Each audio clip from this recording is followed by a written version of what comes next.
Starting the stream up. Happy New Year to Knicks Nation. It's a new year, it's a new decade, and it's a new look. New York Knicks, because they're coming out, stepping into 2020 with a W. 117-92 over the Portland Trailblazers. 3-game winning streak. Revenge game. I mean, what more can you ask for? Alex Wolf from Posting and Toasting. This all made for a quality victory, man. Quality victory, man. How you feeling? New year, new Knicks, man. New year, new Knicks, baby.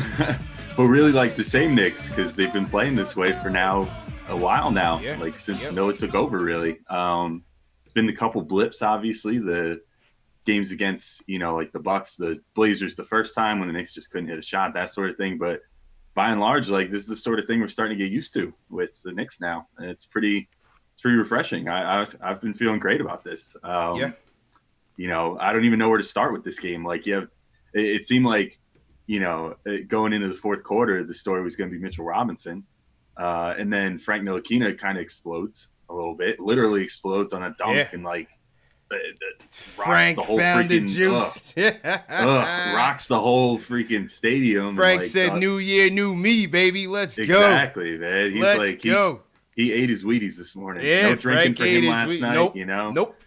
Did not sip too much fine French wine last night. He was ready to rock, man. And you got Reggie Bullock coming back. Is that how you pronounce it?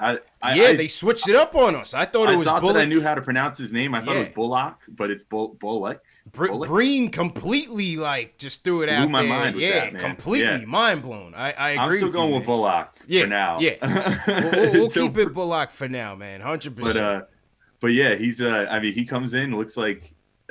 What rust? That guy had spinal surgery over the summer. Yeah. What? Like, beautiful. You could have fooled me, man. Beautiful. And it's just unbelievable. And then Julius Randle, quietly had an amazing game again too. He's I don't even know. Bobby Portis had a pretty good game. Where do we even go with this? There's so many freaking good performances in this game. I don't even know which ones to highlight. I guess that's a pretty good sign. A very good sign. Very good sign. You know where I'm going to start? Couple things, because I think they all tie in together. They always point to the players-only meeting that they had when they fired Fizdale, and the vets led it. Taj and Marcus Morris led that meeting, and they talked about holding each other accountable. RJ repeated the same thing earlier this week to the media. So you can see that chemistry starting to build. That teamwork they're starting to come together. But also another person that held himself accountable is Mitch.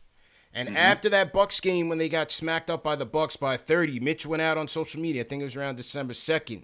And Mitch said, "I got to play better."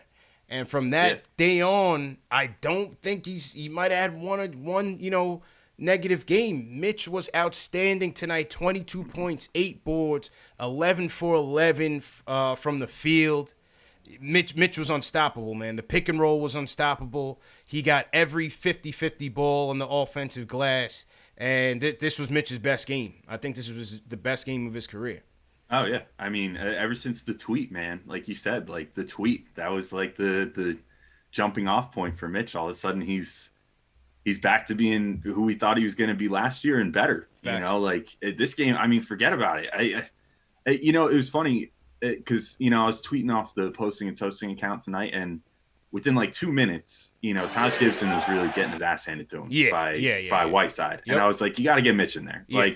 This wasn't a good matchup for Taj. No, and honestly, I thought that Mitch was going to struggle a little bit maybe, but I thought it was going to be good for him, better than just keepting Taj Gibson out there to get boxed out and, out-muscled and everything.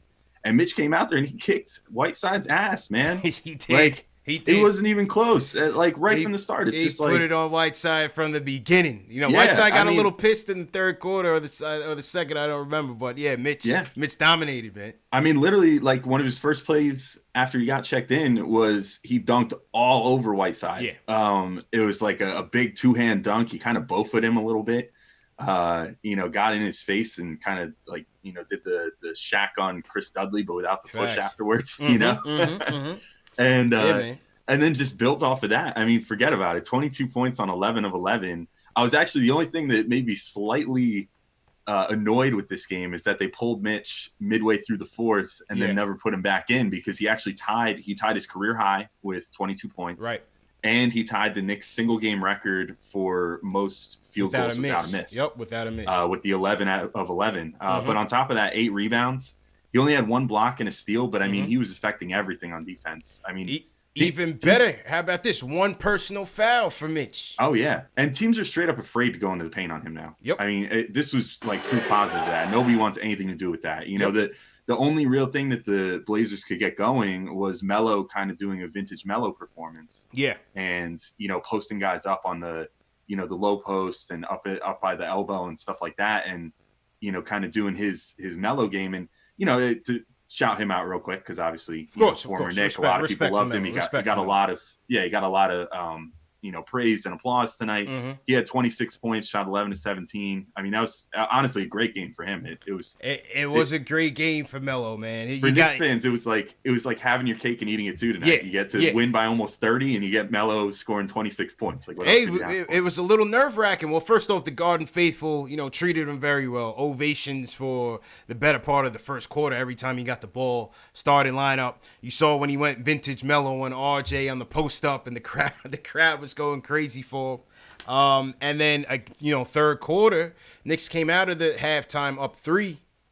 You know, thank God Dame looked like he went out last night. Let's be real. Dame looked like Dame had a happy New Year in New York City last night. So we were fortunate there. So Melo starts to, you know, take over in the third, man. It was vintage Melo, as you said. But I thought the equalizer here was Morris and Randle, you know, having good thirds as well to kind of counteract that. You know, I thought that was a key. Yeah. I mean, Morris had his struggles. I think he started something like he started slow. Mook started slow. Yeah. He didn't have a field goal in the first half either. No, if I'm not mistaken. He had 14 points in the third. That was big. Yeah. 14. So if you take that first half away, he shot I believe 7 of 11 in the second half, and that's pretty solid. Yeah. I mean, I'll certainly take that all day.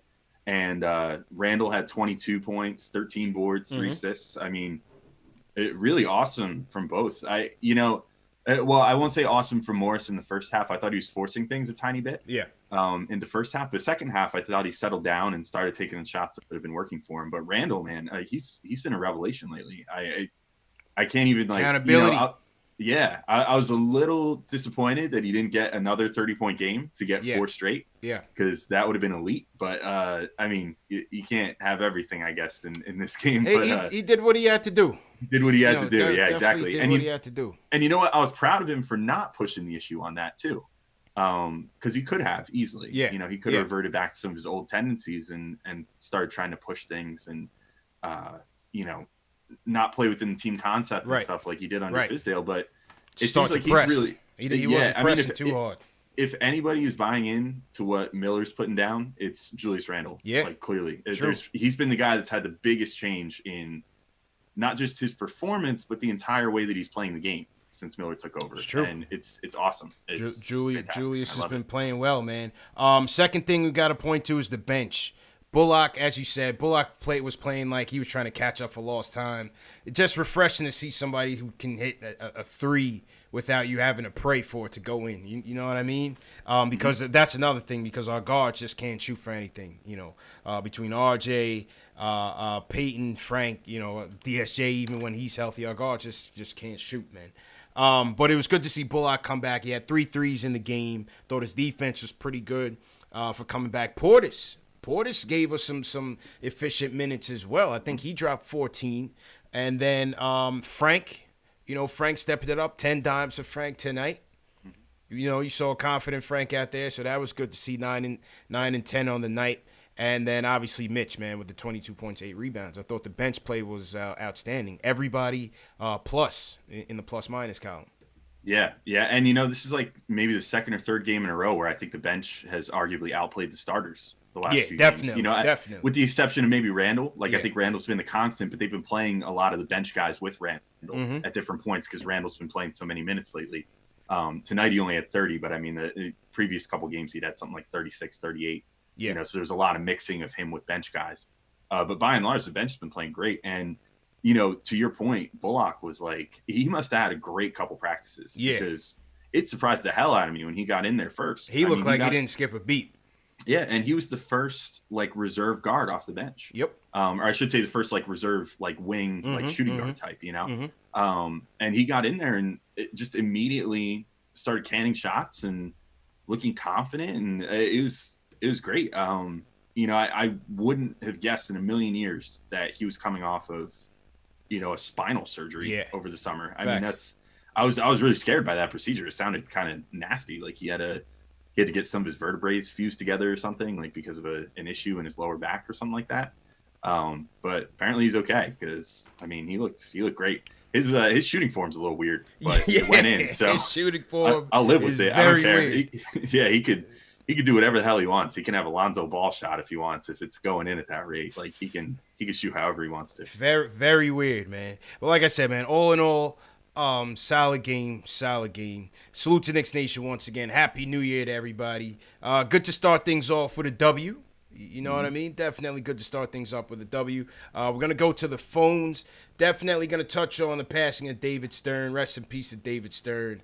Passed away today, January 1st on New Year's Day. So we're definitely going to get to that. And we got a giveaway. We got a hat giveaway to give away to our fans to kick off the new year. There should be a link going around in the chat. Make sure you sign up, because we're going to announce the winner in about 40 minutes. All right, kicking us off for the new year, Ari from Manhattan wants to talk about the game tonight. Ari, Happy New Year, bro. How you doing? Hey, Happy New Year, man. Hope everything's well. Yeah, first, sorry, I want to obviously shout out David Stern. Obviously, you know, he did so much for the game. You know, he basically, a lot of these players today, the reason why they get the money that they make is because of David Stern. So obviously, I just want to shout him out. But you know, he basically. Yeah, go ahead, bro. Yes. But besides that, you know, what a win tonight. I think tonight was probably the best win of the season, to be honest with you. And you know, I know a lot of people in the chat are going to be like, "Oh, where's Ari?" Because of the Julius Randle been stepping his play up. And you know, first of all, I do want Julius Randle to do well. It's not like I root against him just to make myself feel right. I want him to do well. But you know, I still think we have to, like, I know everyone's on like a high right now. Like, we won 3 games in a row. You know, we looked really good tonight. But you know, the trade deadline is coming. I think it ends on February 9th or something. It's like early in February. Yeah. And you know, I think we have to, like, you know, still trade a lot of these guys, right? I think Marcus Morris needs to be traded for more assets. And you know, Julius Randle, you know, I know he's playing well. I wouldn't mind him staying, but you know, now his trade value is going up. So do you think you consider maybe trading him to get other pieces? What do you think of that? I mean, of the two, Alex, I'd be more aggressive to trade Morris, just because I feel like you can get a better return for him. I'm not so sure the market for Randle, even though he is playing well. So I mean, you know, I'm going with the more realistic deal that I could get a higher return on. That's probably what I would say too. I mean, here's my thought. I actually was just thinking about this recently, so this is a well-timed question. I may even write something about this because I have some thoughts on this. But I think it would be foolish to not trade Morris if there actually is a first-round price out there for him, which has been reported already, and I can't see why that would have changed, you know, at any time in the last couple of weeks, because you know that was reported only maybe 2 weeks ago. So I would definitely trade him. You know, a lot of people are going to be like, yeah, but the way that he plays and what he's doing is worth more than a late first-round pick, and it's not really about that. It's more about you collect those assets maybe around draft time this year. There's someone available for trade that you weren't expecting, and then you have an extra first-round pick on top of your own, which will be a lottery pick probably still. And that, you know, it adds up to being able to trade for more, or you select another cost-controlled player, and maybe that player outplays his contract. I mean, if the Knicks stick with their same front office, which honestly at this point, I know everybody was freaking out and wanting to fire Mills and Perry as of even a couple weeks ago. I don't know if I'm quite as sold on that anymore, because now it seems like it was definitely a coaching issue and not as much a roster issue. Facts. But like, you know, I would trade him. I think I even mentioned it the last time I was on here. I would mention to him, you know, Morris, like, hey, we'd like to have you back because the Knicks will have cap space again this offseason. So maybe try to, you know, extend a preemptive offer to him and be like, we'd like to sign you back on with the team, but we need to do this business decision. We'll send you to a playoff team. It's just a business decision. You know, and we'll do well by you. But as far as Randle's concerned, if you would have asked me this like 3 weeks ago, I would have said like, yeah, whatever you could get for him, trade him, because clearly he's not worth it, you know? Right. But now I'm like, you know what? Now he's finally got good coaching and he's finally playing the way that, you know, we wanted him to play when he signed here. And so I actually think you might be better served with Randle. Let him play out this season no matter what. See how far this team can get wins and losses wise to kind of build some credibility. Because you'd hate to ship out these guys that are big contributors and then have the team tank again. Right. And then that just does nothing. Like when people look back next year on the Knicks of this past year, they're not going to be like, oh, they played really well for a while once Miller took over when they had all their guys, and then they only got bad because they traded them. They're going to look back and be like, oh, clown show Knicks. They were, you know, they only won 20 games again or whatever, you know, and then it's going to become a big joke again. So you could keep Randle. His value presumably won't go down next year, and he signed next year as well with the third-year option, and that's super valuable to a team if, you know, next year they want to trade him. Then they could say, well, you have a third-year option for $20 million, which right now seems like it could almost be a value for him if he continues playing anywhere near the level he's been playing the last couple of weeks. So yeah, that's kind of where I'm at with him. I wouldn't rush to trade him. If someone came at you with something insane, like, okay, of course. Here's like two scenarios, right? Mm-hmm. Here's two scenarios. One, if like the Timberwolves are like, okay, we really like Julius Randle, we'll trade you Karl Anthony Towns for Julius Randle, like one or two of your young guys in the Dallas picks or something. I'd be like, take him. Yeah, he's yours. Yeah. Forget about it. Like, but like, you know, other than that, it would have to be like, oh, we're going to give you 2 first-round picks for Julius Randle or something like that. But you still listen. You still listen, but you always I wouldn't be as aggressive as I would with Morris. The only guys looking untouchable, more or less, but I wouldn't technically call anybody untouchable. Like anybody's available for the right price, but the only guys that I really would not be too keen to listen to offers for would be Mitch and RJ at this point. And probably I'll say Frank just because I love Frank. And I think he's going to be I think the thing with Frank to me that's appealing is that I think he's going to be available for an affordable next deal. And so that's appealing to me. Like, I'm and especially where they are with the cap. I'm thinking about his next contract already. Hunting. Yeah. I'm thinking about his next contract already, and I'm thinking like already down the line, maybe when he's eligible for his extension, which I think he can sign one before next season. Yeah. I mean, if they could lock him up for like $8 million a season or something like that for 3-4 years, I mean, that would be a great deal for the Knicks, I think, and I think they should do that. So. I don't know. We'll see where that goes, but that's another story for another day. Agreed, man. Salute to everybody in the chat. Once again, hit that thumbs up button for you boys. We got 1,000 people watching tonight on KnicksFanTV. Salute to everybody watching on Twitter, on Facebook, Periscope, Twitch as well. This is #1 show for the fans, by the fans. CP from KnicksFanTV. Posting and toasting zone. Locked on Knicks own. Sports Illustrated Knicks own Alex Wolf is in here. JL says he's partying too hard for New Year's Day. The JL's curse is back on. I'm putting it back on like Little B. The JL's curse is definitely back on. So shout out to JL's. Happy New Year. Happy New Year to everybody in the chat once again. We are going to give away the snapbacks soon, so make sure you guys are filling out the form. We got 2 dope snapbacks that we're going to give away tonight. The winner's going to be able to pick whichever ones they want. We got the fresh, all white, crispy, and then we got the orange and blue kind of mural there. So dope snapbacks presented by my guy Shells Heavy. Salute to Shells. Man, and am I eligible? Can I sign up for this? Hey, man, everybody can be a winner tonight. Right. It's New Year's, man. Ooh, it's New Year's. That orange and blue one is heat, that orange and blue is heat, man. That orange and blue is heat, man. Salute to my guy Shells for his contributions to the channel. All right, let's get back to the calls. Let's go to Baltimore. Ron is up. Wants to talk about this game tonight. Ron, how you feeling, man? I'm feeling great. Happy New Year to you both. Happy New Year, bro. Man, this is, look, man, we've been through a lot for so long, and this is why the Knicks fans are the greatest, because you look on Twitter, we've won 500 over the past 12 games, and it feels like we won the championship. You know what? You know what, Ron? I'm telling you, I felt good about this game tonight, though, man. I woke up today. I was like, it's been a while since we saw some Knicks basketball. I'm ready to get back in it, win or lose. Yeah. Melo's coming back, all the storylines. I just had a good feeling we were going to come out okay. I'm with you, man. I felt the same way. I felt like this was the game that, Washington, they had obviously Beal was out, some guys were out, but they got it together defensively, and they put a whole game together. It was it's so nice, guys, to see Julius Randle finally playing decisive. I think it's the new coach. I really do. I mean, this is no knock on Fizdale. I know ESPN, they have a love affair with the guy, but the bottom line is Julius Randle's playing decisive basketball. If he doesn't have it, get rid of the ball. This is not hard, and so he is a talented player. So it's just nice to see a guy finally play the way I think the Knicks paid him. So Robinson staying out of foul trouble. Bobby Portis is quietly playing well. I'll leave you with this because I'm sure you got a lot of happy fans like me. I'm just happy that guys finally know their roles. We understand that there's not a ton. Right now, we don't have a superstar guy. Julius Randle's that guy. But the bottom line is the guys on the team, they're playing hard now. They know their roles. We can guard.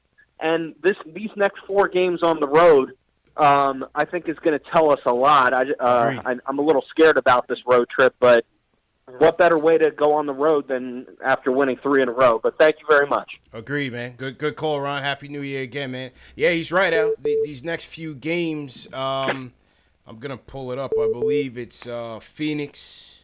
I know we got the double, Laker and Clipper, doubleheader, but they're not back to back. It's like 2 days apart. But the Laker game is the 22nd. I know I'm going to that those game. Are coming if anybody's, up. We got the Laker game in LA. I believe that's the 9th, and then you got the Lakers coming to town on the.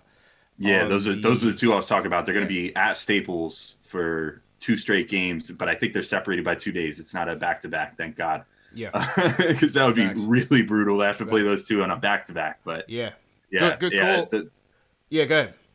No, I was just saying those will be tough. Those that's like a 2-game stretch that I highlighted all the way back when the schedule came out, and I was like, that's 2 schedule losses right there. That's a tough little stretch. Let's see what the schedule's looking like here. So to everybody in the chat, once again, hit that thumbs up button for you boys. It's the Suns on the 3rd.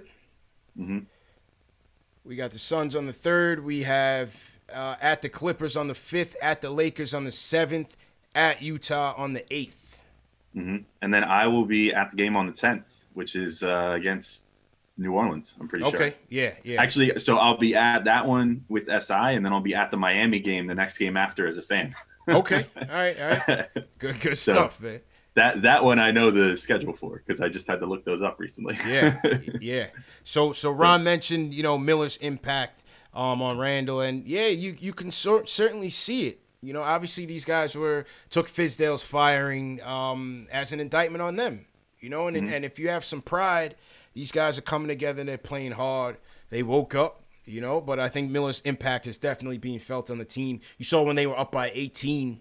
And he calls the timeout, 7.5 left in the fourth quarter. They really broke it open in the fourth quarter, but even with an 18-point lead, he wasn't taking any chances. Definitely takes those. I like how he manages the timeouts to kind of quell momentum, and also how they execute after the timeout. He's been night and day better than Fizz. Oh, I know. Yeah, the after timeout plays way better. There was that one that freed Randle up for a pretty key 3 at one point there in the corner. Just got Randle kind of moving and ended him up in the corner, and they gave him enough space, and he got inbounded right to him. It was only like a 5-foot pass. The inbound was right next to him, and he just popped that from there, and that was, if I recall, one of the ones that kind of put the Knicks up by like 8 or something like that in the fourth quarter. That was a really kind of a key play because the Blazers were kind of knocking again, and then the Knicks finally just stepped on the gas and put them away. But then on top of that, like you said, managing momentum, it's night and day from Fizdale, because Fizdale, the thing was, he would always wait till it was too late, and then once he would finally call the timeout, the team would be demoralized. But then the worst part was he'd have this group out there that was floundering, and he put them right back out there after the timeout. And he'd be like, well, why would you put that same group out there? Just swap out 1 or 2 players. Try to get something different going. You know, why are you calling the timeout right now? And it's different if you're the team in the lead. Then you give your guys a talking to and say, okay, you know, step it up, figure this out, do that. But, you know, if you're behind and you're starting to give up a game-changing lead, you got to change something. Like, that's on you to change something. And Miller understands that very well. Like, he'll call a timeout if the team's floundering and change personnel. But, you know, he calls those other ones too. And it's like, I've brought this up like 10 times now, but it's one of those moments that's going to stick with me the whole season. In Milwaukee, when they got like totally crushed in that game before Fizdale got fired, you know, you had Budenholzer call a timeout like that where the Bucks were up 30. Screaming on plays. He was screaming on somebody. Screaming at Giannis, his superstar, you know, screaming at him, telling him to be accountable, play defense, this, that, the other. And then at the end of the quarter, you had Fizdale smiling and clapping and, you know, being because he knew he was fired at that point. I mean, let's be real. He still had one more game to go at that point, too. You know? I think Fizz knew the writing was on the wall, man. He knew it, man. He bailed early, man. So, I mean, that's it, but it's good, you know, coaching intangible type stuff. Yeah. We're seeing out of Miller, like, you know, knowing when to, you know, press his players and, you know, put them in a position where they're, you know, I guess, like, gonna be fixed mid-game. You know what I mean? Like, you know, fixing them before they're broken. He just seems to have a better handle of momentum and just a feel for the game. You know what I mean? He just has a better feel for it. Salute to everybody in the chat once again. Hit that thumbs up button for you boys. Definitely want to salute some of the super chats that came in. King J number 22 says good win, happy new year. He sends a super chat. Louis B sends a super chat. He says my boy Frankie Smokes need to play with that energy every night. Him and Big Mitch on the pick and roll was refreshing to see. Absolutely, man. That was an unstoppable play. Frank had he drank some swag juice tonight, Al. I was happy for him. Definitely happy to see that game from Frank. He had Clyde buzzing. Clyde was gushing over him all night, man. Clyde loves Frank. Yeah, he does. It's really cute actually. Like when you hear him talk about Frank, it's like he's talking about his kid or something. Sometimes. Well, he told you on one of the first telecasts this year that he told Frank he reminded him of himself. Yeah, and that's pretty damn high praise. Yeah. Robert Parrish sends us a super chat. He says Mitch is getting the buzz all over the league. Happy New Year. Happy New Year, Robert Parrish. Bad Book 1 sends a super chat. He says, congrats. Nice win, Knicks. Happy New Year, Knicks fan from a Bulls fan and KnicksFanTV fan. Salute to Bad Book. He says, R.I.P. David Stern. Definitely R.I.P. to David Stern on that. And I also want to shout out Michael Parker. He sends us a $20 super chat. Number one fan of the show, Michael Parker. So appreciate that. All right, let's get back to the phones out. My man, Ron Cleveland from South Carolina wants to join us. Happy New Year, Ron. How you feeling, man? Man, CP. How you feeling today, Ron? CP. Hey, I'm feeling the way you feeling. Hey, how about that? I gotta feel good about it, man. First win of the new year. Why not? I know you feel good, and it's a carryover from the last few years, man. And what I'm loving, man, I'm looking at this game tonight. Coaching awareness, man. Coaching awareness. Mm-hmm. It cannot be understated. I mean, and Al, you brought it up. And the point when that 18 point, when we was up 18, and it was a little break in defense. Miller didn't hesitate. He pulled the trigger. He called the timeout. I'm sitting there at home, and I'm like, oh, he see what I'm seeing. I loved it. And I'm to the point, man, when I look at our team, I don't want no trades. I'm telling you right now. There's only one trade I want. Get Dennis Smith out of here. He's the only one. Move him out of here. When I look at the effect that your boy, oh my goodness, from Boston. Oh, what's the guy name? What are you talking about? Brad Stevens.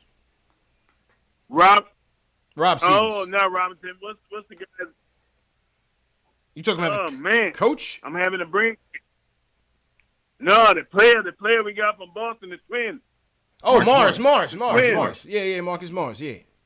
Yes, Morris. Hey, we can't trade Morris. Morris is only 30 years old. He's only 30 years old, but from what I'm seeing from him, his energy is rubbing off on everybody. Yeah, well, that's a Frank fact. That's would a fact. not have been playing like this if we wouldn't have had Morris. So you don't get rid of him. I love what he's doing, and I agree, man, 100% with the fact David Fizdale. Hey CP, I told you he was going to be gone before January. Oh yeah. I told definitely. you that guy, and then I saw the article that came out that said he was more concerned with the glamour and glitz. And the more I think about it, thinking back to when he even first got signed, dude was kind of starstruck with the whole idea of being in Madison Square Garden and coaching the Knicks.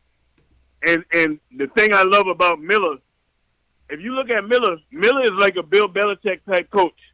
He don't care about no media. He don't care about nothing about getting that W, and he's in the film room. He's one of them guys that look like he'll fall asleep with the tape wrapped around his neck. Yo, you're right, man. He's just here to work. Yeah, you're right. You're definitely right on that. Yeah, I mean, and that's what we want. Absolutely. And that's what New York fans love, and that's what, hey. So when I'm looking at it, man, hey, I won't be surprised if we keep this team together. We gonna make a run. That 30 win ain't far fetched. This makes what, number 10 tonight? Yeah, and you know we set the bar real low. Appreciate the call, right? We set the bar real low, man, this year. But hey, we're at 10 wins. Mike Miller gets us 6, and hey, let's see how it goes, man. For certainly, you know, deserves a lot of credit for how this team has been playing. It's not really just about the wins or losses, but just how this team has been playing. Yeah, certainly. I mean, it's been a huge difference. Like, there's not really too much more to say about it. You know what I mean? Like, it's been a really big difference with Miller at the helm. Mm-hmm. I guess it's just like he's just like a no nonsense, no frills. Like, right. I feel like he doesn't do anything super revolutionary, but he's just employing basic concepts that just make sense, you know. And it's like he makes in-game adjustments, which isn't rocket science, you know. And Fizdale never did that. And that was the biggest problem. And, you know, you see that out of Miller now. It's like, I don't know. It's like Fizdale, you know, I think I may have said this on here. I may have said it on Locked on Knicks. I forget. I don't know. I talk too many goddamn places. You're everywhere, man. You wear 100 hats, man. But at one point I mentioned that it's almost like Fizdale used to be like an NFL coach with, you know, the play sheet of, you know, like, you know, a lot of NFL coaches still have their first 20 plays laid out. You know, and the Knicks would do that sometimes. They would come out of the game real hot, mm-hmm. and then suddenly couldn't adjust to anything, couldn't do anything. No adjustment. You know, and it was like Fizdale's play sheet ran out, and then all of a sudden he couldn't adjust anymore. Yep. Because he blew his whole strategy in the first 5 minutes. You know, and true story.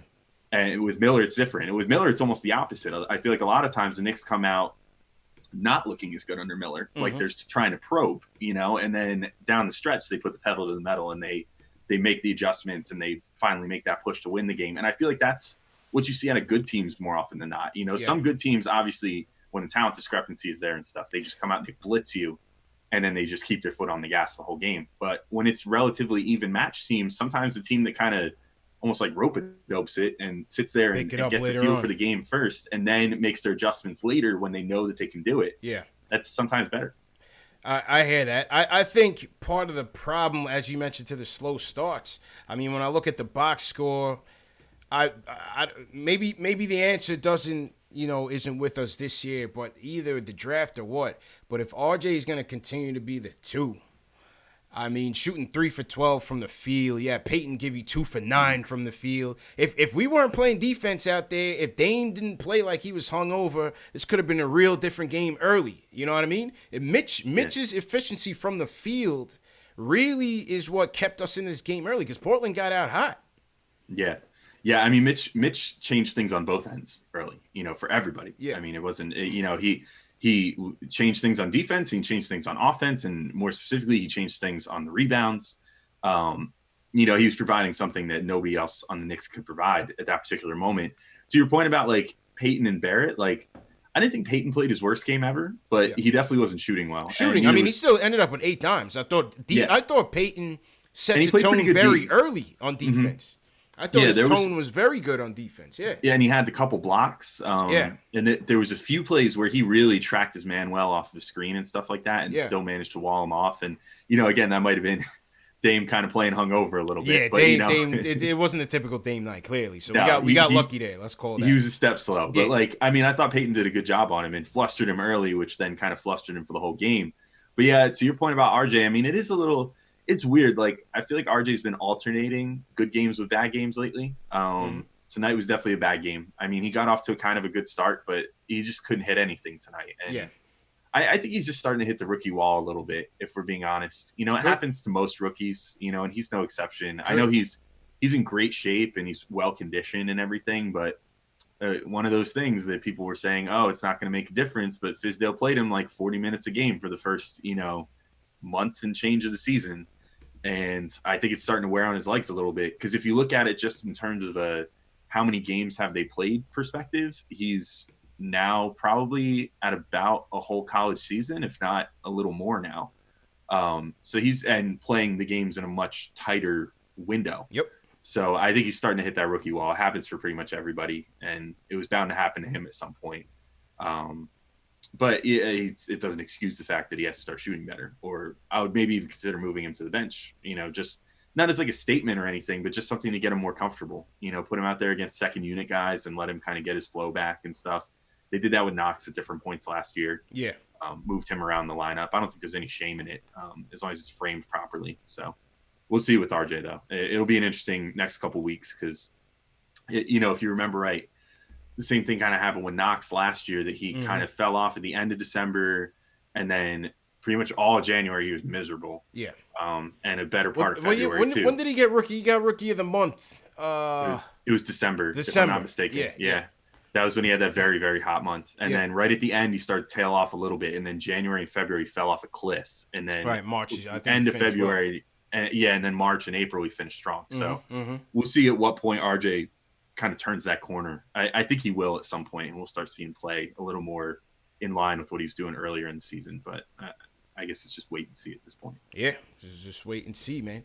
Salute to everybody in the chat. Once again, we got over 1,300 people watching right now. Happy New Year, wherever you guys are watching from. If you guys are new in the chat, leave us a hashtag new so we can shout you guys out. Also, 30 cities in the chat. Let us know where you guys are tuning in from so we can shout you out again. Once again, CP from KnicksFanTV. We got Alex Wolf from Posting and Toasting joining us. So happy New Year to everyone once again. This show is brought to you by Scotch Porter Premium Beard Products. These are all natural premium beard products that I use. And for our viewers tonight, they are offering 50% off on their beard collection. That comes with shampoo, conditioner, serum, balm, everything that you need to get your beard right. So hit the link in the video description below to get your 50% off deal. Once again, this is the products that I use, man. And Al, as you can see, man, it does wonders, man. I'll send you a package if you haven't ordered yours yet. I'll see if I can get you, get you in there with the company. Let me know how it is. I'm trying to tell you, man, it's good stuff, bro.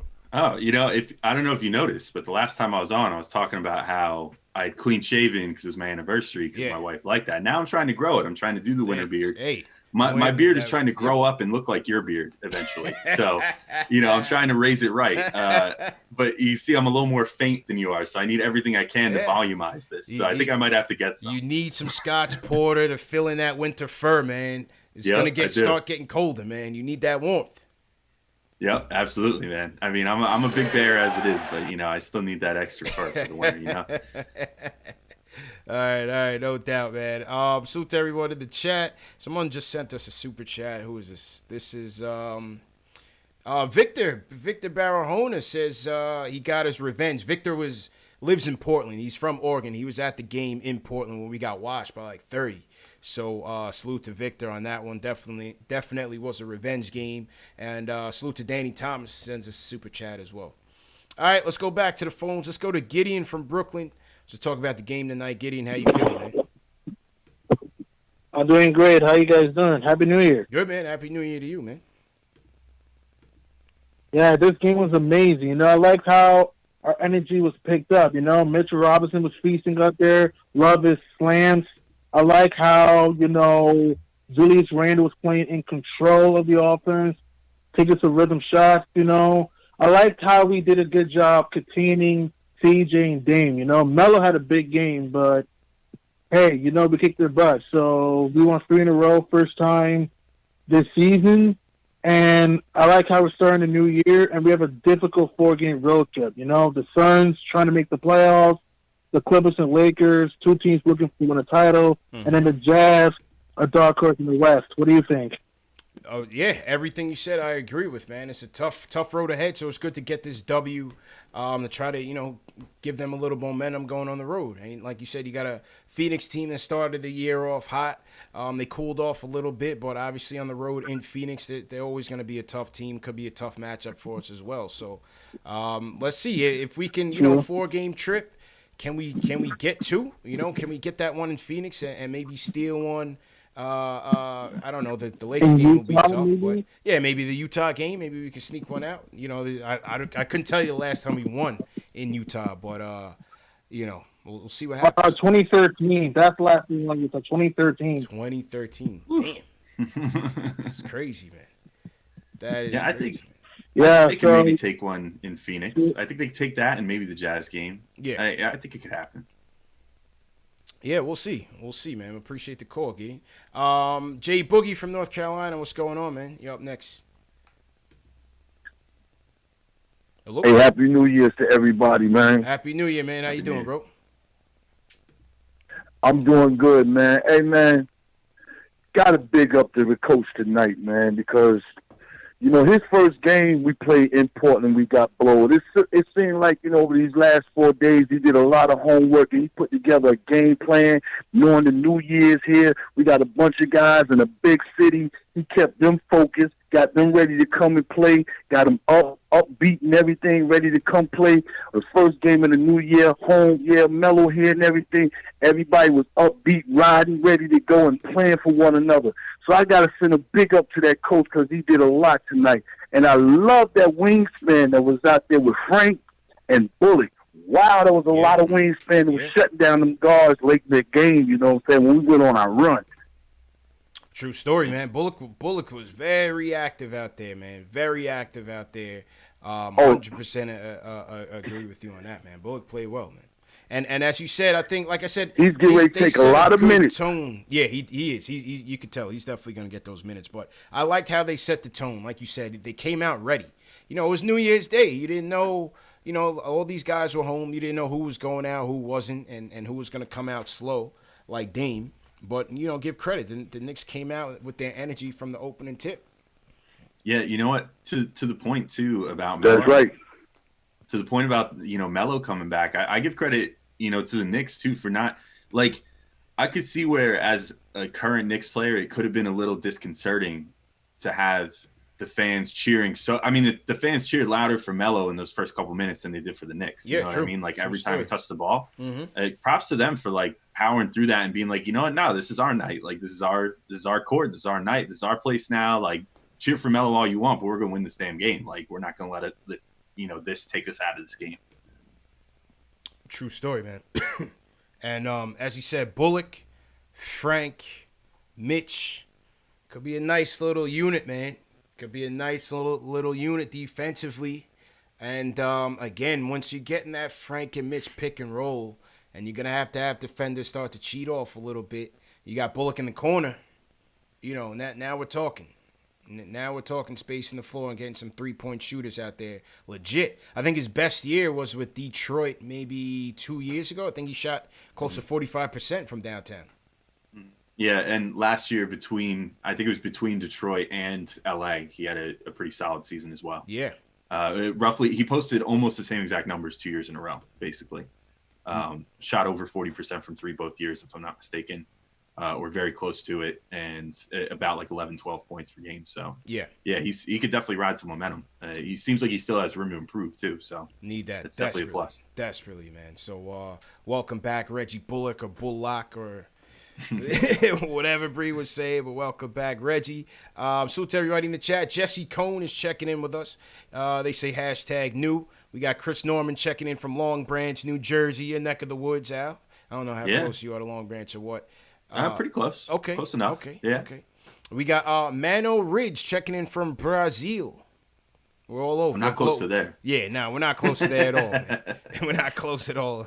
Mr. Mookie Mitchell checking in from Brisbane, Australia. What's going on? How you feeling? We got Kevin Chen in here. We got Jesse Cook, also from Brisbane, Australia. Australia's in here heavy, Al. They always, because, they're on, like, the opposite side of the hemisphere. They got, it's summertime out there right now. They're doing everything different right now. So it's daytime for them, so they tune into the show heavy. So we got a big Australian contingent in here. You got to like it, man. Yeah, shout out, man. That's crazy. I can't believe the reach that the New York Knicks have, man. Big time. Always blows me away. Big time. We get the same thing on Locked On Knicks, man. I look at like where people are listening from, and I'm like, damn, there's people in like New Zealand listening to Locked On Knicks. Get the hell out of here. Yep. It's wild. Big time. And speaking of Australia, New Zealand, next Wednesday I have Corey Homicide Williams. He was a former Rucker Park legend out here in New York. He went down to the NBL, National Basketball League in Australia. He's a analyst there. He's gonna come on the show. We're gonna talk a little LaMelo Ball, a little RJ Hampton, talk about upcoming draft, man. We gotta start thinking about that. So. I'll have him on the podcast on Wednesday, so I know my Australians are very familiar with. That's some must-watch TV. Must-watch Knicks fan TV. Must-watch, of course, man. All right, back to the phone. Shamar from Brooklyn, what's going on? Yeah, what's going on? How you doing? Good, man. If you're on speakerphone, you just got to take it off. Oh, hold on. Yeah. It sound like you in the hallway or something. Yeah, you got to take off the speakerphone, man. Yeah, I'm at work. Oh, Al, you got it. The guys that call from work, man, they always have sneak away. They got like their library voice on and everything, man. It's hilarious. I won't snitch. What I was saying earlier was it's good to see Reggie out there. You see the spacing on the floor when you have a shooter that the NBA defense respects. Yeah, basically. And like they couldn't pack in today. They had to spread the floor. They was able for Frank to even get like penetration even easier. Agreed, man. And I just want another thing. I really think this game was a good confidence booster for Mitch. Like he really outplayed Whiteside today. Yeah, and that was a big matchup, man. And appreciate the call, man. That was a big matchup tonight, Al. That was definitely one that I was looking at was Mitch versus Whiteside. And Mitch, this is now 6 games in a row or so. He's stepping it up, man. He's playing more disciplined. Only 1 foul tonight. Very active. There was a real cool play. I believe it was either the second or third quarter. And Dame caught a steal, and they had Mitch on a 2-on-1 break. And Dame fed it to, I believe, Simons, who was going for a corner 3. Mitch closed him out. He dribbles off baseline and ends up throwing the ball away across the court.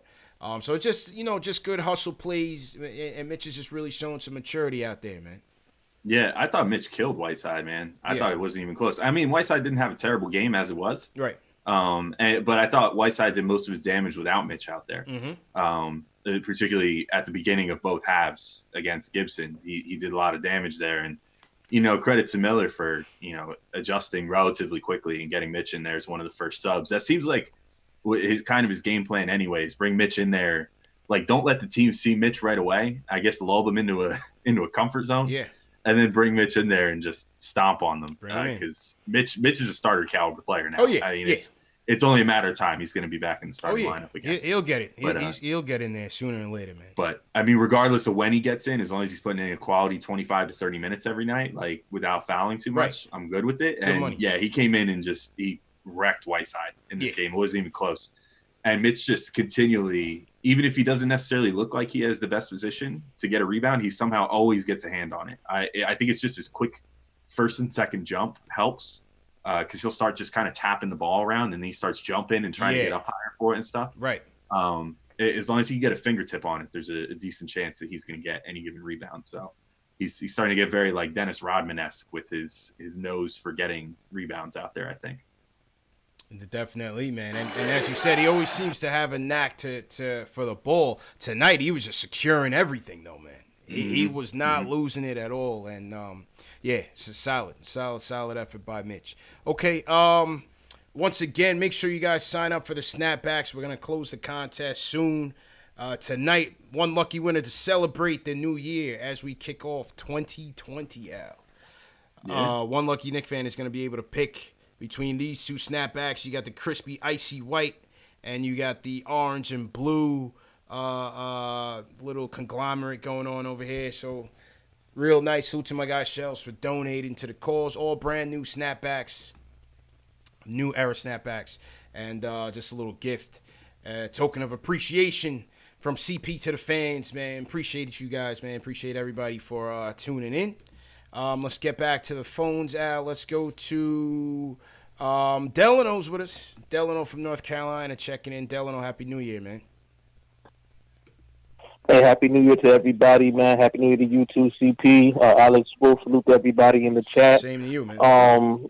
Fire Steve Mills. You know the vibes already. Listen, as long as that man got a job. For 2020, kick it off. As long as that man... Super facts. As long as that man got a job, I'll be calling for him to get terminated from it. It was a great game tonight. First off, I want to salute Melo. He came in the Garden. You know what I'm saying? All that revenge game. I mean, come on, that's like 2 years ago. Mm-hmm. You know what I'm saying? There's no revenge at this point right now, especially the fact that he asked for the trade after we fired Phil. So, for me, I've always said, where's the revenge at? We gave you what you wanted. You know what I'm saying? Mm-hmm. So I'm not mad about it. You know what I'm saying? Moving on and all that good stuff. Hope for the best for him in the rest of his career. Great game from him. Great game. Bad game from Dame. And I'm actually glad about it. You know, as much as I'm a Dame fan, glad that he stunk. We needed this win. Yeah, we got lucky. We got lucky on I'm thinking about it. CJ had it going too. CJ had a nice game going as well. So we got lucky there. Yeah, but the player of the game to me is Robinson. Mitchell Robinson showed up and showed out. I mean, that first lob looked like OBJ making his signature catch. I was out of my seat for that one. That was crazy. That was crazy, man. That was crazy, man. The ball movement was fantastic. I mean, we talk about extra passes. You got an open shot, and you still take a look for the extra pass. That's the type of stuff that I'd be looking for from this squad. The defensive effort was there. That's all I'd be asking for. Everybody want to talk about Randle and the offense, but I keep saying, I would love balance. All I want is balance. You don't have to block every shot. You don't have to steal every time the ball comes your way. But give me defensive effort. Show me that you don't want the other guy to have an open look. That's it.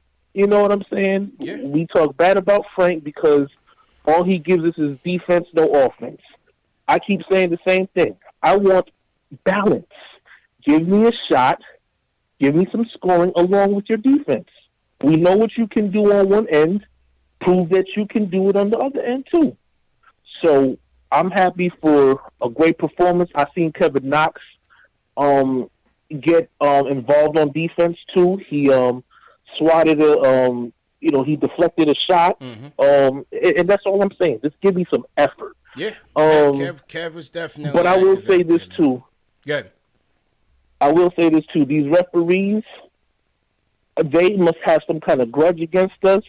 I don't know what it is because I've seen a few plays where it's like these are blatant fouls. That one drive where Whiteside drove on Mitch and got that dunk. Mm-hmm. He lowered his shoulders. Mitch, you know what I'm saying, got pushed back. As far as the rules go, that's an offensive foul. You ain't supposed to lower your shoulders.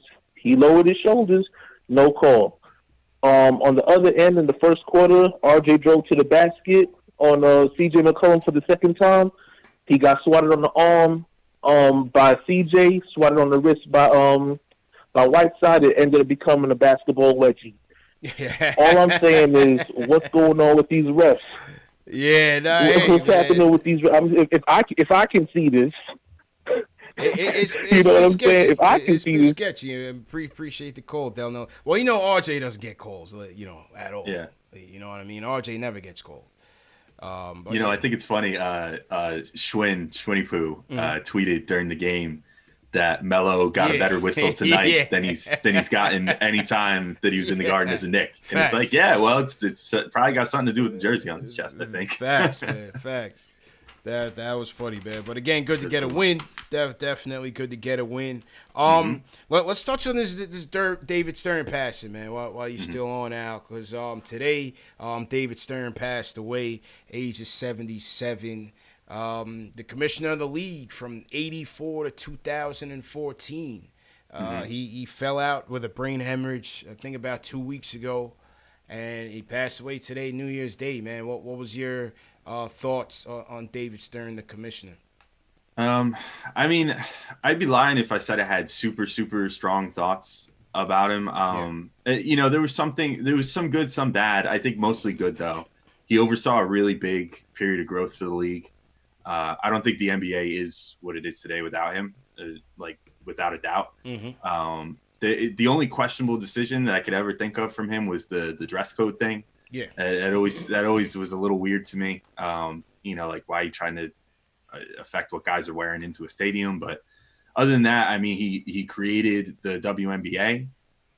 He created the G League, which at the time was the D League, which has now blossomed into a really important product for the NBA. As far as development's concerned, we're seeing a lot of players come up through that system, and I honestly think that the D League is doing a ton for the big NBA, as far as helping develop players and turn them into guys that can come in and contribute right away that weren't necessarily ready right out of college or right when they were drafted or whatever the case. But on top of that, I mean, honestly, he always seemed like a pretty nice guy. I found him to be very funny. Yeah. Most of the time when he would do speaking things and, interviews and whatever, I generally found his like demeanor to be good and lighthearted by and large. Yeah. Seemed like a guy that enjoyed life, had a lot of fun. And also, I mean, in the internet and Twitter era, he gave us maybe one of the best and most memeable reaction gifs of all time with him choking on the water.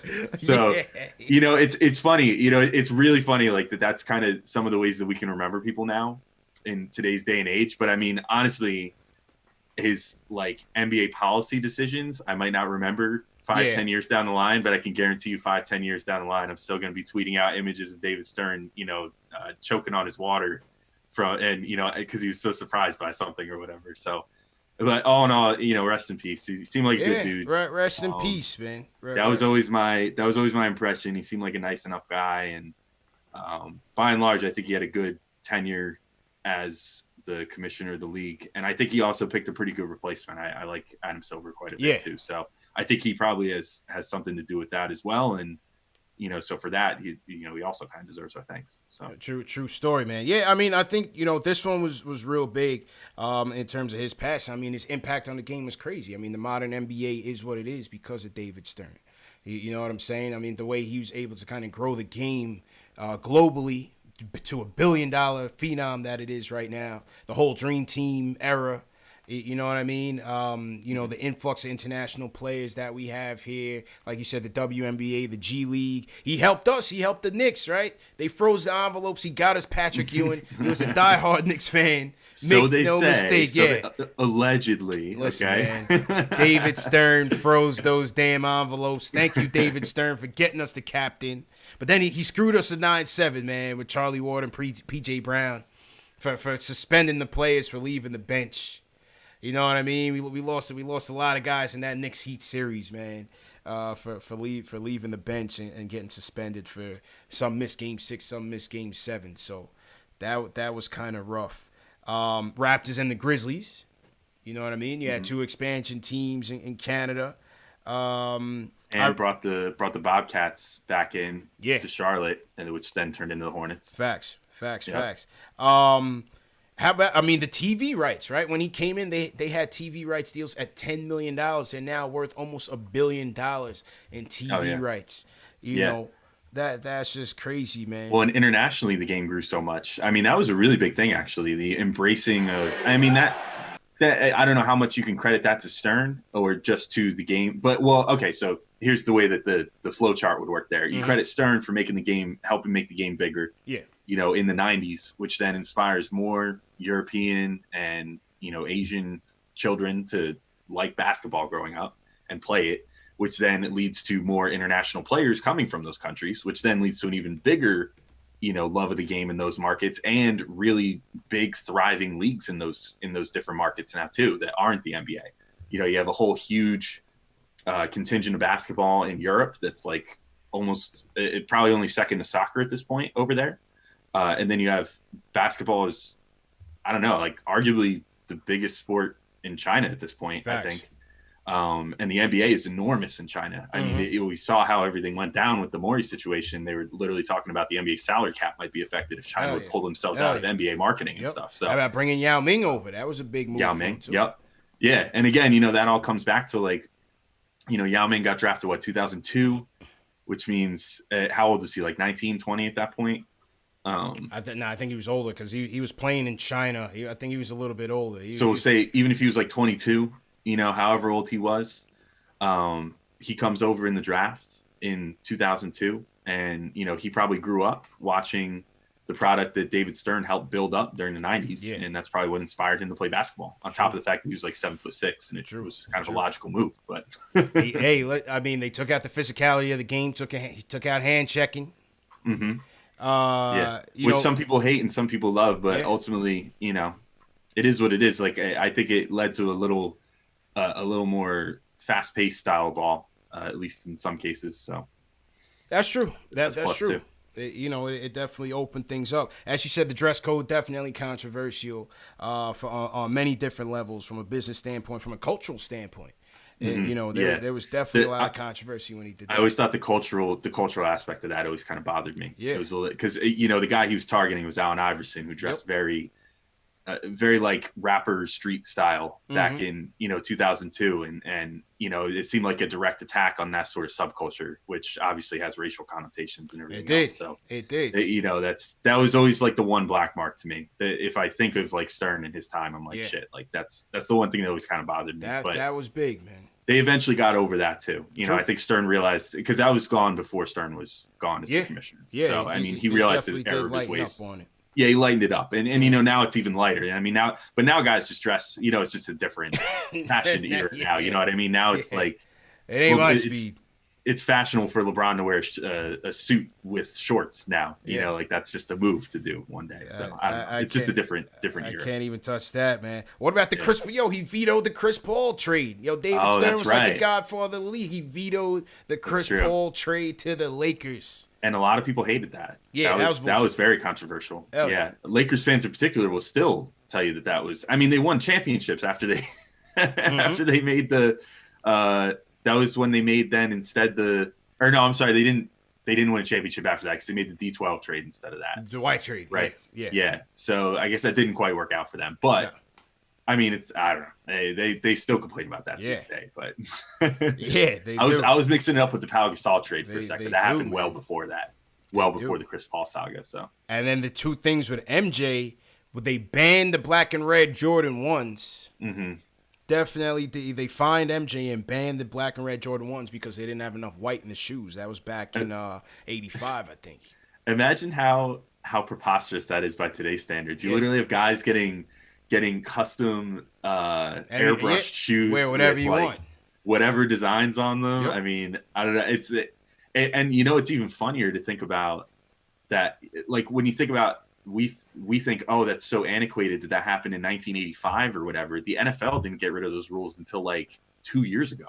So it just kind of puts in perspective that the NBA is usually quite a bit ahead of other leagues as far as stuff goes. Yeah, definitely ahead of it. And then, the whole MJ conspiracy theory when he left.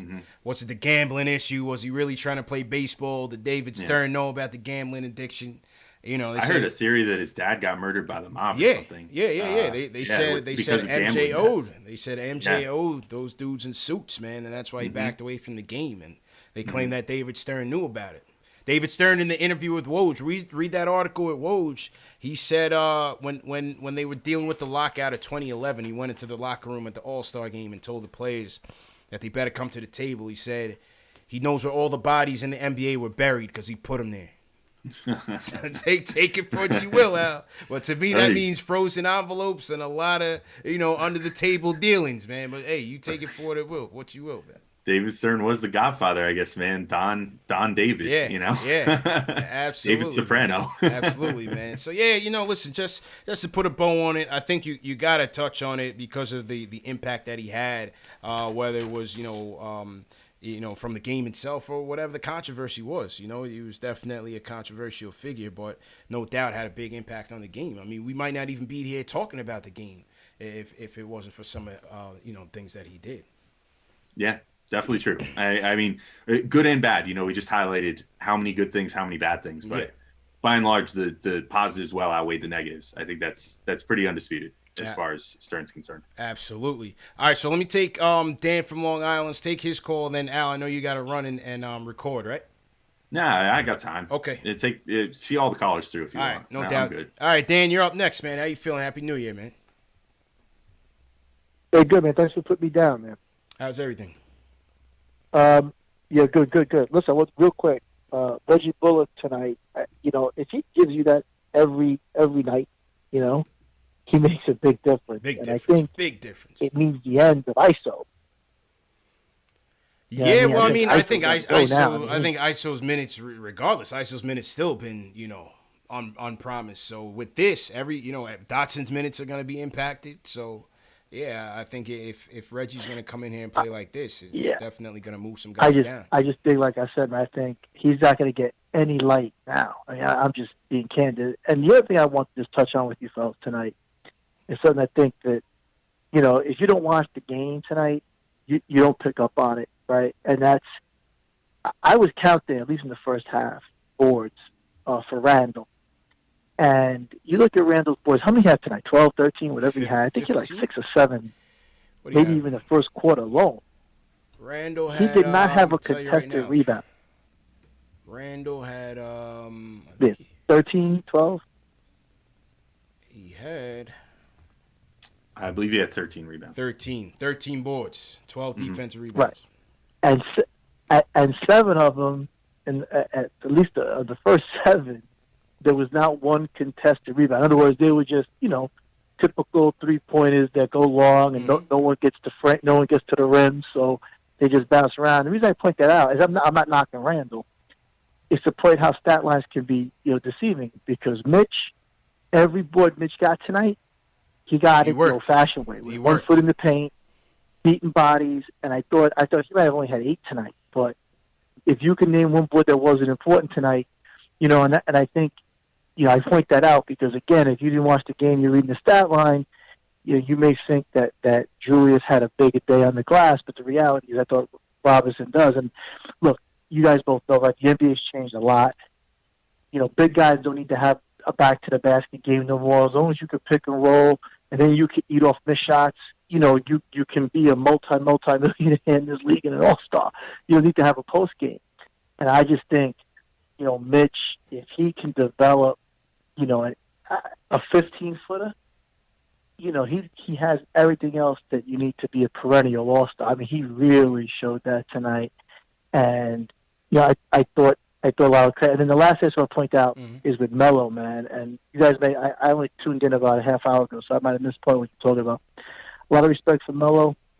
And yes, I enjoy watching him take cats on the block. And I love it. I do. But my man won't pass out of a double team to save his life. He was in MSG, man. He wanted the glory, man. He wanted the glory. No, but you know what I'm saying? He don't. But he don't share that rock at all. Yeah. And it's just amazing to me. I understand he'll be a Hall of Famer. But my man, that cat only joined the team 2 months ago. He's back, baby. And he's back. I am dumbfounded that he's allowed to do that. I just can't believe some cat can roll in. Yeah, I mean, on the squad. Dave didn't have it go tonight, man. I appreciate the goal. They were trusting to do that from like day one, though. I mean, they gave him the green light, man. Melo said, "Thanks for leaving the light on. I got it from here. This is my building. Dame, you go sit down and give him a barf bag. I got this." The crowd was hyping him up. Come on, man. Melo wanted it tonight, man. Yeah. Yeah, but hey, listen, we got the W. It was good to see Melo, do Melo. We know his game, right, Dan? We know he's not gonna let that ball go. But hey, it's good to get the W still. Talking about what you just said there too, though, about Mitch developing a 15-footer. I mean, if he ever does that, forget about it. He's basically Amari Stoudemire on offense. If he ever does that, hell yeah. Like, can you imagine that? Like, if Mitch could shoot from the elbow, shoot that ball, Mitch. Oh man. GG, man. It's over. Mid-range Mitch. We need him, man. Come on, Mitch. Let's go here, man. Yeah. All right. Let's give away this hat real quick. Ooh, let's do it. Let's definitely do it. So if you guys, some of you new guys joining us, salute to everybody. Happy New Year. Nice to get a win. Knicks Nation 117 to 91. I believe it's 92. That might be a typo on my end, but whatever. Knicks win. And for that, we're going to give away a snapback hat to one lucky winner to celebrate 2020. The form is going around in the chat. The link is going around in the chat, and we're going to announce the winner right now. Just let me hit my contest theme music. All right, here we go. Al, did you sign up? Nah, I didn't. I decided I'd leave it to everybody else. All right. It's all good, man. You definitely get in the competition. All right, here we go. I'll get in on the next one. All right, no doubt. So, how many entries do we have tonight? We had 157 entries, Al. The people want the hats. Dude, hats are hot, man. That's a good item. The people want the snaps. I love my Knicks hats. Hell yeah. I got a pretty good collection. Yeah. I got a good one going as well. Oh, I know you got a good collection. Yeah, I've seen you in like different hats every day of the week. I gotta make sure when people see the video, they know it's a new video. You know what I mean? Yeah, exactly. Makes sense. No playing on loop, you know? Yeah. This ain't the replay. This is live and direct. All right, here we go. Oh, I see more names trickling in. Hurry up, people. You still got time, but I'm putting all the names in. By the time I'm done putting the names in, everything has to go because we're gonna pick the winner. All right, here we go. Someone says freeze my envelope. Oh man, we just got 7 more entries. All right. Oh, we just got 8 more entries. All right, here we go. On the count of 3, I'm gonna cut the entries. On the count of 3, no more entries. 1, 2, 3. All right, Joshua Valentine, you're the last of the Mohicans. 173 entries in total, Al. I'm about to throw my screen on the contest. No frozen envelopes here. We got all the names. All right, here we go. On the count of 3, 1, 2, 3. The lucky winner is. Who's the winner? What does it say? Justin Valentin. Justin Valentin, congratulations. You are the winner of the Knicks Snapback giveaway. Justin Valentin, congratulations, man. But you know what, Al? It's 2020, and we got a W. Yeah. So I'm feeling generous right now. So we're going to give another snapback away. Everybody gets a snapback. No, just kidding. Not everybody. Oprah style. Yeah, not Oprah style. I can't afford that because we got over 1,000 people watching on Facebook alone. That'll be a hefty bill. But all right. Can you imagine? Yeah. Hey, someday crazy. That's the goal, right? Someday just get big enough that someone puts the bill for you to give away 1,000 hats. Charge it to Jimmy D in the straight shot. You know what I mean? Yeah. Simple and plain. Just offer to let him do a concert live on KnicksFanTV. Simple and plain. Maybe he'll do it then. Yeah. That's it, man. All right, so Justin's gonna get his first pick, and then Dave. So just mark down Justin Valentin as the winner. We're gonna remove him, and then we're gonna go again. Back to the list. All right, here we go. The name picker ninja selects Jay Nelson. Jay Nelson, congratulations. You are the winner of the Knicks Snapback. We got more, so you can choose from a different selection. So, hey, Justin Valentin, Jay Nelson kicked us off for the 2020. Congratulations, fellas. There was no hocus pocus here, Al. There's no frozen envelopes. This was just straight to the facts. Yeah, it looked pretty straight to me. Yeah, straightforward, man. Straightforward. There's no recount here. So congratulations to those guys, man. All right. How many more calls we got? How much time you got, Al? I got as much time as you want. Okay. All right. Let's go back to the phones. Eric from Atlanta. Let's kill it. This is a big game. This was a feel big like this deserves as long of a show definitely, as we need to get through everybody. Definitely. Eric from Atlanta, it's up. How you feeling, man?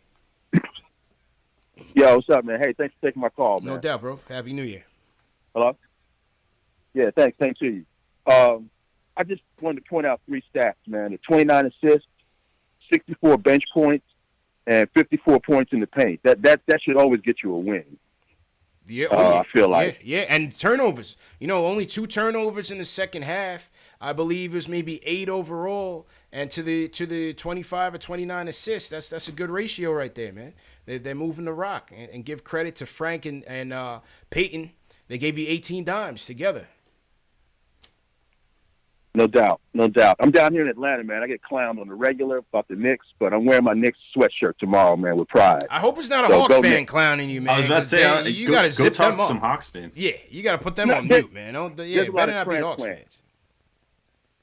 There's a lot of what you should do? Fans, so we got fans from all over, man. Yeah. Go to those Hawks fans and show them the workout tape of Julius Randle over the summer and be like, hey, look, you didn't take HGH. That's a fact. All facts, man. Appreciate the call, Eric. Yeah, I used to live in Atlanta, man. I went to grad school down there, and going to Knicks Hawks games, you know the whole route, man. D.C., Miami, Atlanta, Charlotte. Those are all our hubs for transplant New Yorkers. So we would literally be 60-40 Knicks fans in the building. Like every other seat was damn near a Knicks fan, and then some. The boos would get so loud for Al Horford at the free throw line. He would be pissed off at the free throw line to try to get the Hawks fans up. It was a good time, man. Yeah, the New York fans, just in broad sweeping terms, travel really well to the South for some reason. Like it's the same thing in baseball. Like Yankees and Mets fans travel like crazy. I mean, you look at the games like Marlins games. I know I'm a Mets fan. It's like all Mets there. It's crazy. Knicks fans travel like no other basketball fan. I don't think we are everywhere, man. We are definitely everywhere. So salute to Eric and the A. Hold it down out there. Let's go to Vinny from the Bronx up next. Vinny, how you doing, man? Yo, what's going on, guys? How you feeling, bro? Everything going? What's up, Alex? What's up, JP? What's up, Nick Chat? Yo, god damn, so shit. Yo, just keep it family, man. It's New Year's, right? Yeah, keep it family. Pardon me. I know it's a happy day. It's a happy day. I know. Yeah, of course. Reggie, man, goodness. Reggie, shoot. He's like, you know, it's so funny about Reggie because it's like he comes in the first game, the first day out of the year, and he produces, and it's just so like the way that you see the spacing, the way for how his game is, right? And then mind you you have like we go through this whole spaz, Knicks fans, Dennis Smith Jr., this, that, how we're gonna move the ball, how we're gonna go with the spacing. I think all that spacing talk, and like it's a matter of the guys, of just all those guys. And there's other pieces. I'm sure there's other pieces to it at the end. But I mean, this guy, if we're talking results, Bullock, he came in. How much he dropped? Like 12. What off the bench? Yeah, 11 or 12. Great role. Yeah, it was 11. Three threes and a 2. 3 threes. Yep. Right. He's producing, and then mind you, the play amongst everybody else. Like Frank is infectious. Like he's doing whatever he's doing, and then you have Randle. Oh my God! like even through everything, right? It's still painful. But when you have like Reggie, and somebody like Reggie that's there, that it kind of maneuvers it. So now we have Reggie and we got Dot. So we got 2 big shooters, and Kev is a big shooter. We have guys who can shoot, and I mean, when you have pieces there, you got pieces to work with, and if the results show, that's what it shows, and that's what this guy Miller's doing, and true Bullock, goodness. Man. Like I True think story, he's gonna man. keep going. Like his production is that's solid. Like that's solid. Yeah. Straight out. Now man. you can't. Well, let's see where it goes. Let's see where it goes, Al. But certainly tonight, you're encouraged by his effort. You know, he may not bring it every night like that. He's just getting started, but I think it was good to just see his effort. He just looked like he was in shape. He was ready to go, man. I figured the effort would be there, but I didn't think the shooting stroke would be there right away. Yeah. Like that was the surprising part. Like you don't expect him to shoot like whatever it was. I think he shot 3 of 5. 3 of 5. Yeah. 3 of 5. Yeah. 3 of 5 from 3. I mean, you don't expect that on night one after a pretty major surgery that people thought might even keep you out for the better part of the year. So yeah, it's pretty solid. Good story, man. Good story. So to everybody in the chat, once again, hit that thumbs up for your boys. Are we at 500 thumbs up yet? Let me know. Hit that thumbs up button for your boys. Please share these videos. Very important for you guys to share these videos, man. Support us, all diehard Knicks fans, all basketball fans. If you're not a fan of the Knicks and you just watching because you enjoy the show, throw your team in the chat. I just want to see who's here from other teams. I just want to see what type of support we're getting. Also, remember, these shows are available in audio podcast format. Spotify, iTunes, Google Play, Amazon, Alexa, and Stitcher, all on the KnicksFanTV. So all the interviews, all the post-game shows are available in audio format. So if you're at work tomorrow, you can't watch video, then go ahead and you have it in audio. Real quick for all the locals, our next event at the Garden is going to be Knicks versus Nets, January 26th. We're going to be in the Chase Suite. That's myself, Jay Elsa, Nick of Time Show, and Knicks Omni fan. Al, you going to be there? I'm going to be there for SI, actually. Nice. So I'll come say hi. So Alex Wolf is going to be in the building. The tickets are $150. It's going to come with access to the pregame shoot-around and also access to the post-game free throw contest. And also you'll be on KnicksFanTV for the pregame, halftime, post-game show. So it's a great deal. Can't get it anywhere else. And so make sure you guys come out. The link is in the video description if you want to get a ticket. All right, we are coming up on the last caller. I also want to shout out a couple more super chats. Danny Thomas sent us a super chat checking in from Stockton, California. Happy New Year, Danny. Big Surge checking in, sends us a super chat. He says, great win, but New Year's Eve in NYC ain't Portland. He said those boys were lit last night. Melo knew what it was. Yeah, Melo's the only one that's been there before. Melo right? knew what it was. Melo was in bed by 8 o'clock, man. Dave was on the streets, man. Melo knew what time it was. You know, Melo knew what time it was. And then last super chat comes from Shane Mack from New Jersey. So Shane, we definitely appreciate the super chat as well. All right, closer of the night is gonna go to Sergio. Wants to talk about the win tonight. Sergio, how you feeling, bro? I'm good, CP, man. Yo, Happy New Year. Alex, dude, I've been listening to you all night, bro. Me and you on the same wave, brother. I'm really feeling what you got to say. But, I'm thinking with a little bald head, you know what I'm saying? I'm telling you, this looks like Van Gundy 2.0, bro. The gym rat film room, bald head dude that he's like a hermit in the closet just watching film. I'm really feeling it. I like it. You know what I'm saying? But the moment of truth is on us right now, right? Let's as Knicks fans, let's dream for a second, right? Oh boy, here we go. Here we go. We are so close. If we're CP, if we're so close, the playoff picture could be within reach. Oh, man. Do you still take the chance and not trade Morris?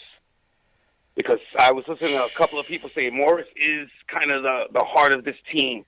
If you're within reach of the playoffs and it's in sight, it's a reality, do you still trade him? Let me see how the West Coast trip goes. Ask me next week. I was gonna say the good thing about this is you have a month and change to figure that out. Yeah, like they can drag this all the way out until the trade deadline, which I think is, I don't know. Last year I think it was like the 7th. I don't know what it is this year, but I mean you could drag it out all the way up to the trade deadline without issue. You know, and just kind of have a deal in your back pocket. And if you're still 4 or 5 games out of the playoff spot, and be like, you know what? Okay, like we've been treading water at 4 or 5 games back for a while now. I think we could just ship them out at this point and just call it what it is. And, you know, like I said, still offer that handshake agreement, you know, to maybe bring him back in the off season. But so, I don't know. It's going to be tricky with him. You guys got to remember, though, this is the Knicks. And what's the most Knicksian thing that can happen? He'll get hurt before the trading deadline, and we'll get stuck with him. We can't trade him. Well, that's the other risk you run, right? That's the most Knicksian thing to happen. That's the risk you run, man. But that same thing could happen too, you know, if you decide to keep him and make that push for the playoffs. Exactly. You know, it could be the day after the trade deadline and he'll get hurt, and then you go, oh, we just kept him. We could have gotten a first rounder for him yesterday, and he just got hurt. Now he's not even going to be able to play. So I don't know. It's a whole thing. You know, it's going to be a tough business decision if they keep playing the way they're playing. Gonna be tough, man. Gonna be tough. I was waiting for the P word to come out, Al, and it was the last call of the night, and it was from Sergio. That's my guy, man. I knew somebody was gonna come with the P word. The chat is roasting him right now. I'm not sure if he can go back to the chat tonight. Sergio, you might want to just hang it up, man. Call it a night, bro, because the chat is definitely not hearing the P word right now. I see. Don't you put that voodoo on us? The chat is not feeling it, man. But, man. Well, listen, man. It was a good win. What else can we say? Good win, good effort. And like I said, I don't want to downplay the fact that, again, we got to have our cake and eat it too in this game and got to see Melo go off too. That's it. That was fun. It was really fun watching Melo play like that again. That's it. A lot better than the last time he was here, because the last time he only put up like 12 points. He shot like 4 of 16 or some crap. Yeah, he was terrible. It was not a good game for him. He was terrible when OKC came here. So yeah, that was the Beasley game. Yeah, my man Beasley went off that night, man. Beasley and the Knicks won that one, right? Yeah, Wasn't that the one they won? They did. Yep. Yeah. Yep. They definitely did, man. Well, Al, happy New Year to you, man. Thanks for coming on. Great show as usual, man. Love when you come on the show. Let me throw it on to you. Sign out. Let the people know where they can find you, man. All right. Well, happy New Year to you as well. Happy New Year to everybody watching. Thank you guys all for watching Knicks Fan TV. Hopefully you all tomorrow morning check out Locked on Knicks. Or read Posting and Toasting. So I write for Posting and Toasting. I follow us at PT Knicks Blog on Twitter. I do Locked on Knicks. So you can find us at Locked on Knicks on Twitter, available anywhere you get podcasts. And you can check me out on Knicks SI, Knicks Sports Illustrated. That's at Knicks SI on Twitter.